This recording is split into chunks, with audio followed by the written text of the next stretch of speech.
आज मैं आपको सुनाने जा रहा हूँ महात्मा बुद्ध ज्ञान गंगा से एक सुंदर कहानी, अछूत कौन। एक बार की बात है, महात्मा बुद्ध प्रवचन सभा में आकर मौन बैठ गए। सभी शिष्य समुदाय उनके इस मौन के कारण चिंतित होने लगे कि कहीं वे अस्वस्थ तो नहीं हैं। आखिर कुछ समय बाद एक शिष्य ने पूछ ही लिया, भंते आज आप इस तरह मौन क्यों हैं?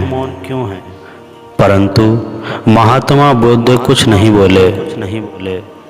तो तभी दूसरे शिष्य ने पूछा, गुरुदेव आप स्वस्थ तो हैं? बुद्ध फिर भी मौन ही बैठे रहे, कुछ नहीं बोले। इतने में बाहर से एक व्यक्ति ने जोर से पूछा, आज आपने मुझे धर्मसभा में आने की अनुमति क्यों नहीं दी? महात्मा बुद्ध ने कोई उत्तर नहीं दिया और आंखें बंद कर ध्यानमग्न हो गए। वह बाहर खड़ा व्यक्ति और जोर से बोला, मुझे धर्मसभा में आने की अनुमति क्यों नहीं दी? मुझे धर्मसभा में क्यों नहीं आने दिया जा रहा है? इस पर धर्मसभा में बैठे बुद्ध के शिष्यों में से एक ने उसका समर्थन करते हुए कहा, भंते उसे धर्मसभा में आने की अनुमति प्रदान कीजिए।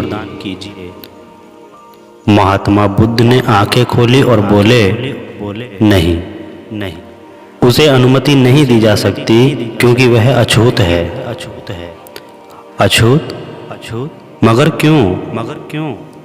सारे शिष्य सुनकर आश्चर्य में पड़ गए कि भंते यह छुआछूत कब से मानने लगे।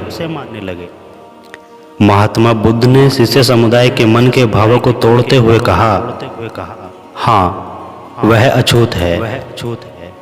वह आज अपनी पत्नी से लड़कर आया है। क्रोध से जीवन की शांति भंग होती है। क्रोधी व्यक्ति मानसिक हिंसा करता है और इस क्रोध के कारण ही शारीरिक हिंसा होती है। क्रोध करने वाला अछूत होता है क्योंकि उसकी विचार तरंगे दूसरों को भी प्रभावित करती हैं। उसे आज धर्मसभा से बाहर ही रहना चाहिए। उसे वहां खड़े रहकर पश्चाताप की अग्नि में तप कर शुद्ध होना चाहिए। सभी शिष्यगण समझ गए कि अस्पृश्यता क्या है और अछूत कौन है।